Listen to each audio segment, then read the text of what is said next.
Mrs. Johnson's Wax and Johnson's self-polishing glow coat present Marion and Jim Jordan as Fibber McGee and Molly with Donald Norris, Bill Thompson, and Billy Mills Orchestra. The show opens with Life Begins When You're in Love. Are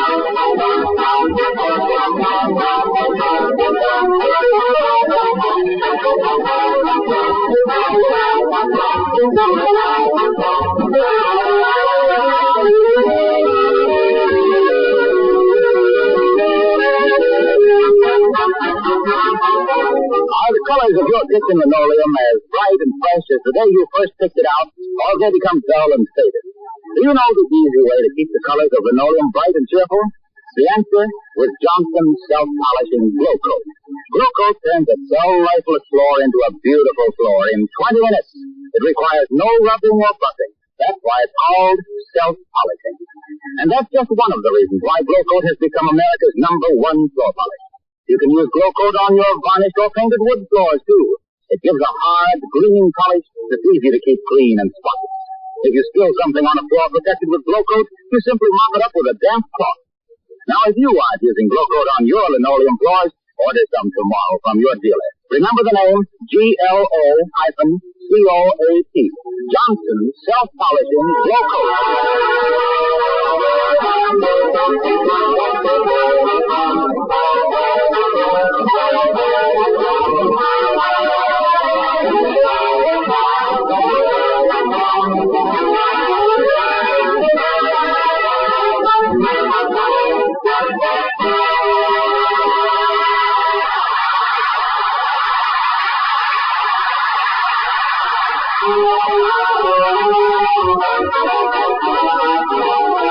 There's a gay Halloween party in progress tonight, given by the McGee's next-door neighbors, the Throckmorton P. Gildersleeves. And among the guests we find many names from Wistful Vista's Blue Book, plus 2 names from Wistful Vista's telephone book, Fibber McGee and Molly.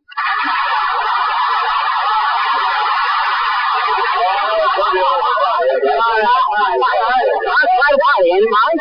Certainly is, McGee. Stop blowing cigar smoke in my face. Oh, excuse me, I thought you liked it.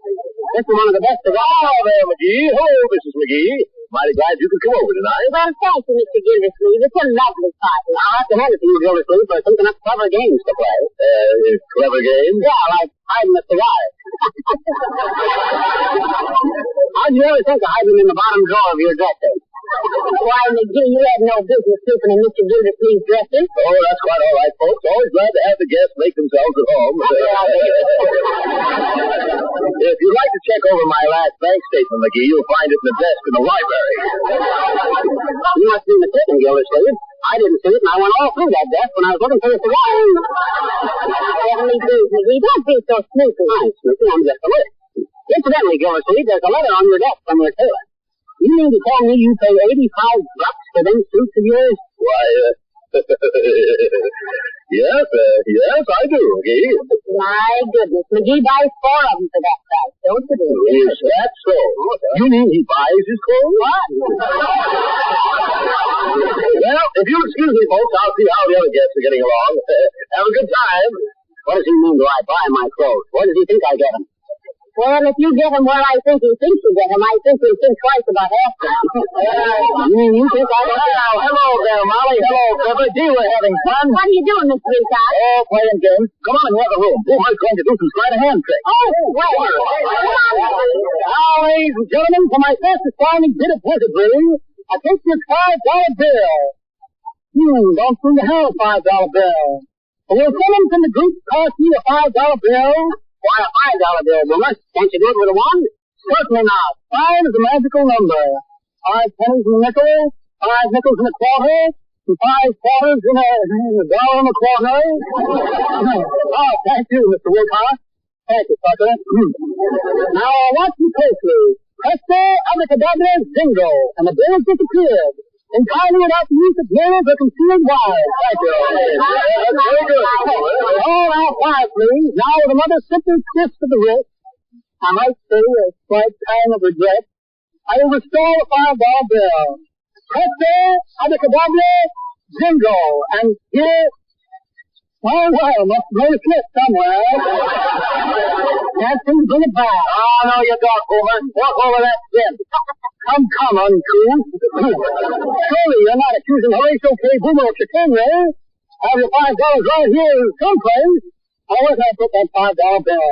Let me look through my pocket. That guy's so light-fingered he has to stick his hands under an anvil to get a manicure. And he doesn't keep an eye on the anvil, too. Oh, let me see. $5 bill, $5 bill. Where can I put that $5 bill? Ah, here it is. No, it isn't either. That's a photograph of my cousin Guernsey Boomer. Good heavens, don't make it interesting. Not naturally, my dear. He's been living out of town on rails so often his knees have lost touch with each other. Now, let me see. Here's an advertisement for asbestos seat covers. Very handy for driving hot cars. Package of corn remover. Here, give some of your scriptwriter. Postcard from Minnie the Moocher. The dear girl. Says she's now a facial masseuse in Texas. The little panhandler. Small bottle of mint sauce in case I want to take it on the lam. The check for short there. Well, imagine that. The whole $5 bill. Wonder if it could have blown out the window. I'll go out the door and see.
And that's the first portion of Fibber McGee and Molly, a broadcast from October 24th, 1939. You probably recognized Hal Perry as the great Gildersleeve. He later went on to his own show in the first spin-off, right?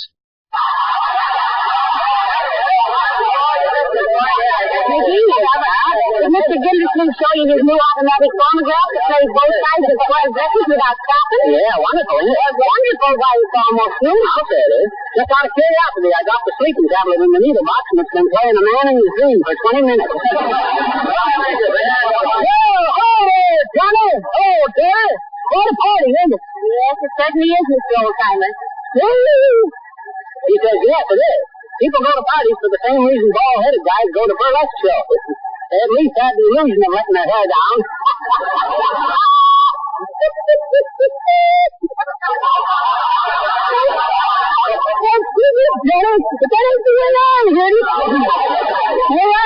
The president's secretary said to him, "Hey, Mr. Roosevelt, I haven't seen you made any appointments for next week." "Yes," says Mr. Roosevelt, "I thought I'd do my Christmas shopping early."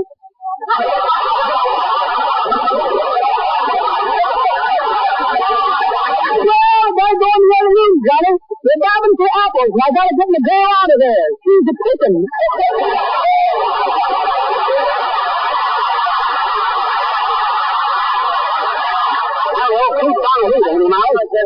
Oh, there, folks. How's everything going? Oh, just fine, Mr. Gildersleeve. By the way, when do we eat, Rocky? Well, we're serving a buffet supper a little later. Hot dog, you hear that, Mom? A buffet supper. Oh, that's McGee's favorite kind of a meal, Mr. Gildersleeve. He goes around the buffet table like sea biscuit on a fast pass.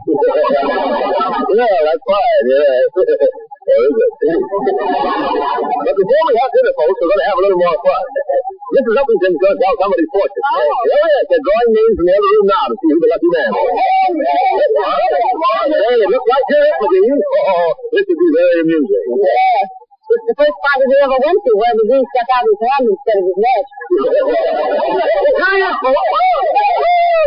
Well, Mr. McGee, I hope you don't mind having your fortune told.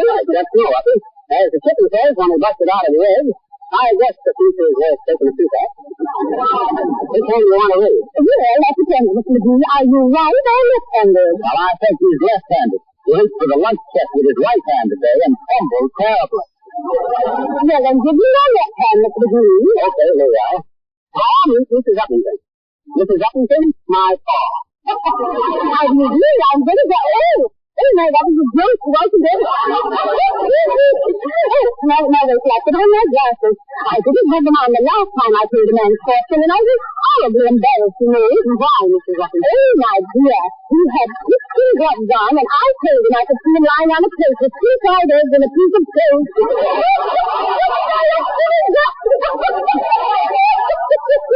Well, get busy, Upping. Tell me, pretty good thing. Oh, very well. Now, first we come to the method of intelligence. Oh, we do, eh? Get a hold of this, folks. The intelligence is indicated by small lines at the base of the fingers. But, Mom, I ain't got any more. And now, this line, this is the lifeline. Well, throw it out. I'm going down for the third time. Oh, your lifeline tells me that... Oh, good heavens. Stop, Mrs. Uppington. Oh, Mrs. McGee, I regret to inform you that your husband has been dead for 12 years. Very good, Abigail, very good. Well, folks, we have time for a couple more games before supper is served. Have you any suggestions? I think it would be fun if we turned out the lights and told ghosts. Okay. That's a good idea. Everybody sit down, folks. I'll turn out the lights. Want to tell the first ghost story, folks? Hey, what do you know about telling ghost stories, dearie? Me?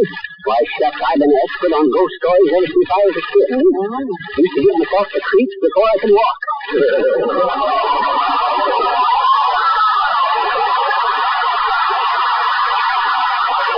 I made quite a study of ghost stories. That was every time I'd walk into somebody's yard. Folks would shake their heads and look grave. Graveyard McGee, I was no doubt. Graveyard McGee, the cleanest guy that ever gave goose flesh to a gay gathering with McGory and Goose and Goblin Gavin, getting guys coats with great gobs of gas and goings on, galvanizing groups of getting greenhorns with carrots and cotton shivers, and garnering the greatest bag of golden ghosts from the gusty gales of the Greenland Street with a giddy ow, taking me.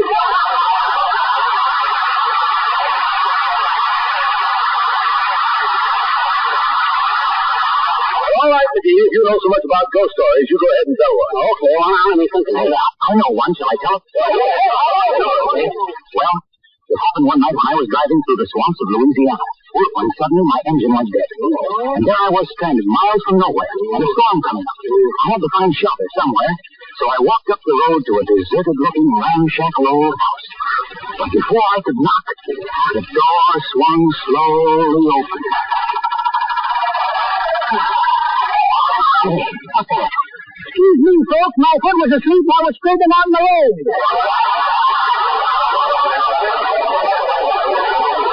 Hey, go ahead, Johnny.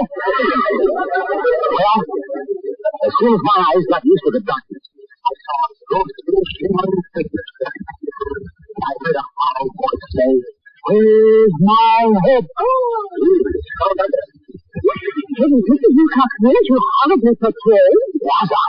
My nerves were waving back and forth like windshield wipers. But I took myself in hand and I said, "I'm sorry, buddy, but I haven't got your head. Where'd you leave it?" And the ghost said, "Right in this house. I came home one day. When I saw the kitchen floor looking so dull and dingy, streaked and worn, I flew into a rage. I lost my head and bawled my wife out something terrible. Gee, I wish I hadn't done it. Because I know now what I should have done. But by that time, I had the door open again, and I ran like the dickens. Well, what was the point of that story, Mr. Wilcox? Well, the point is that if you're haunted by the appearance of dull, faded, hard-to-clean linoleum floors, just try Johnson's Glow Coat. The no-rubbing, no-buffing floor polish that's so easy to use and keeps linoleum looking new indefinitely. And not only that, fail. You've pulled the plug, now get out of this office. Turn the lights on, somebody. Just a moment, folks. I think supper's ready, so if you want to step into the dining room.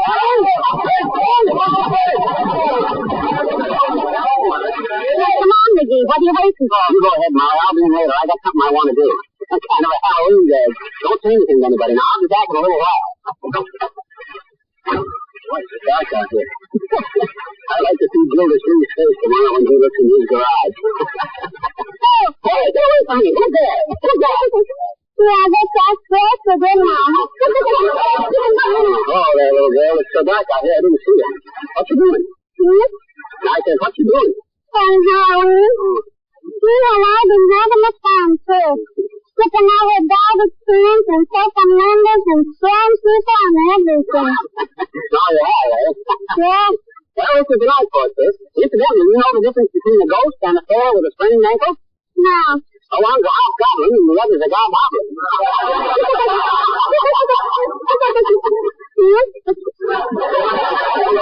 I said, one is a hobgoblin. Oh, never mind. You run along and have your fun, sis. I got some private business to attend to. What you gonna do? What you gonna do? Never mind. I bet you're gonna need somebody's dog, I bet you.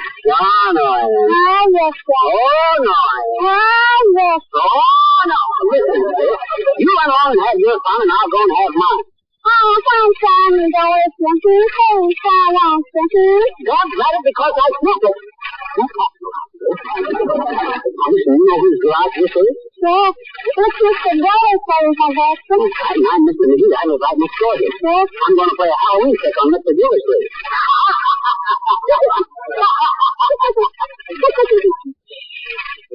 We go on with this.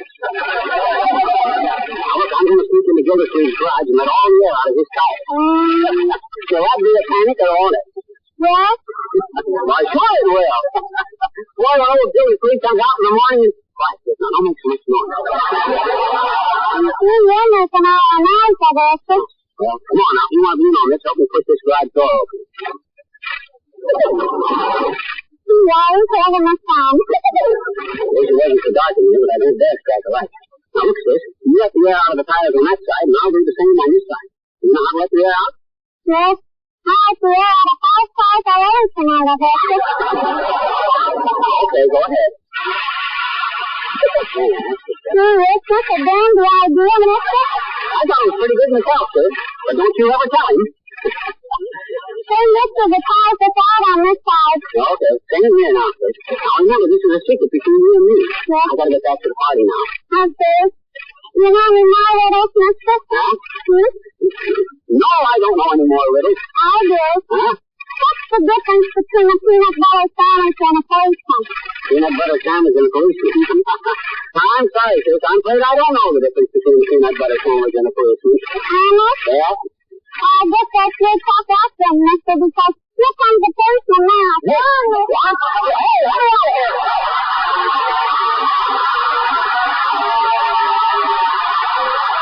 Donald noticed children with a song in my heart.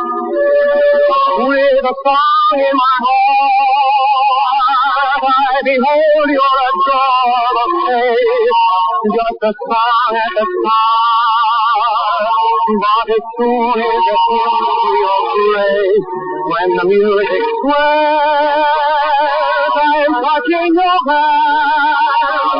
Because that you're standing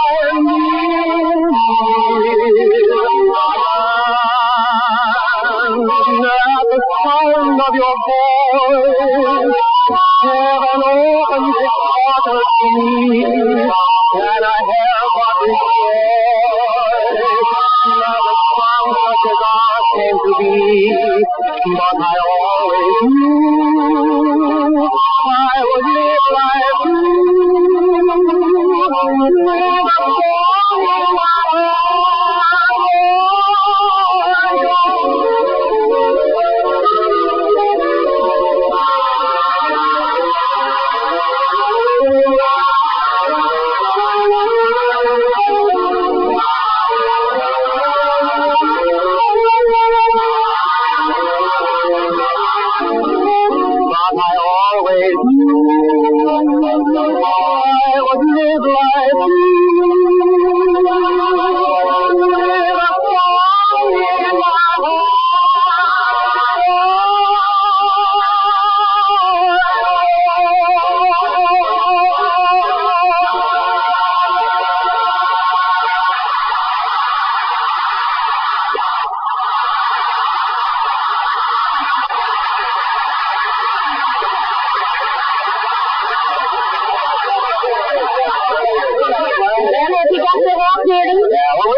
folks have to leave so early. But I'm mighty glad you could come over. Oh, thank you, Mr. Gildersleeve. My, it's been a simply marvelous party. You bet the rocky old man. You sure know how to throw a party. No, it was lovely. Say good night to Mrs. Gildersleeve for me. And me too, Gildersleeve. She's a wonderful cook, that wife is. Tell her how we had a terrific time tonight. I certainly will. I'm sorry she was so busy in the kitchen she couldn't meet any of you folks. But you must come over again sometime. Did I have no shoes there brought from somewhere, Mr. McGee? Oh, no, thank you, Mrs. Eppington. We just live next door. Well, good night. We've had a wonderful time, Mr. Gildersleeve. Good night. Good night, Gildersleeve. Goodbye, Mr. McGee. Good night, everybody. Good night, everybody. Good night. Good night.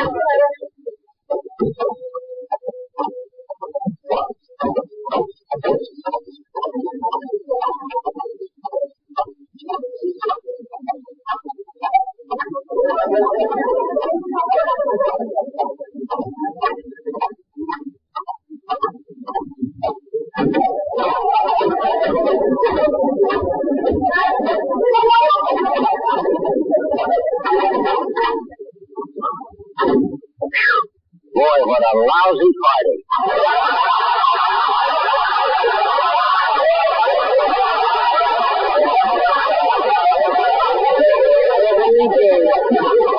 Whoever told them they knew how to entertain? Yeah. Old Gildersleeve and his expensive cigars. Look at him. Dry as a bone.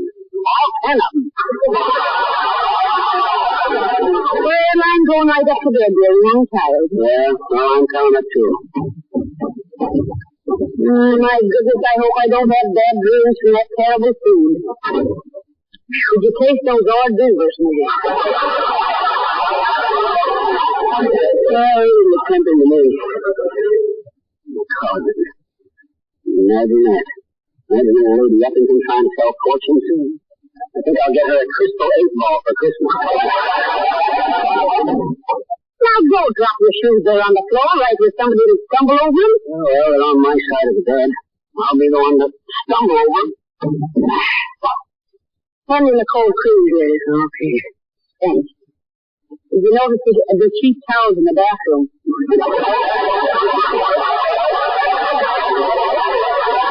They're like limp sandpaper.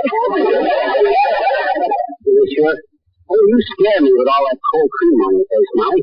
Why didn't you wear that mask to the party? Imagine the new fogies playing post office at their age. There ain't one of them with sufficient postage.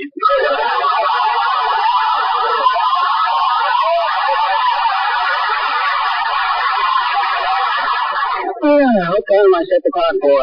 Oh, not too early, dearie. I want to sleep a while in the morning. Me too, after a night like that. That ghost story of Mr. Whitney. Yeah. I'll get the sponsor haunt him. Now, where those people ate? You see the old timer? He was chasing the hammer around like an actor's agent.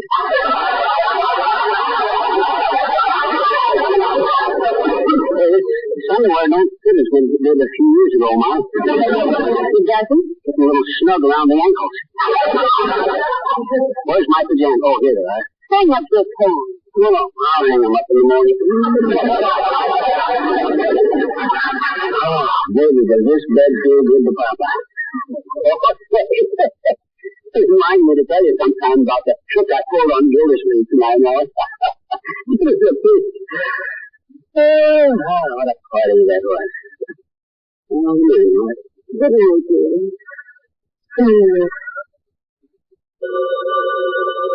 Oh, I wonder who that is at this time of night. 79 Winston Victim on the McGee speaking. Who? Oh, yes. Oh! Well, that was real thoughtful of you. I'm sure he'd appreciate it. Thank you so much. Yes, we had a simply wonderful time. Yes. Good night. McGee, that was Mr. Gildersleeve. What'd that stuff shirt want? Well, he really did you a favor. He said he forgot to tell you while you were over there. You have to tell me what? Well, his car was downtown being repaired, and he saw us standing in the alley, and he was afraid the Halloween pranksters would hurt it, so he put it in his own garage. There he is, such a bad... What? I don't know.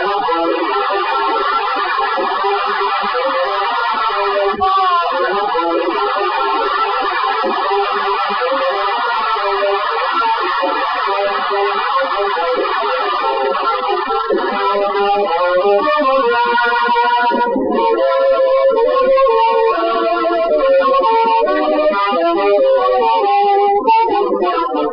and Molly will be back in just a moment. Miss Johnson. Oh, Gildersleeve's a Republican. Oh. Good night. Good night, all.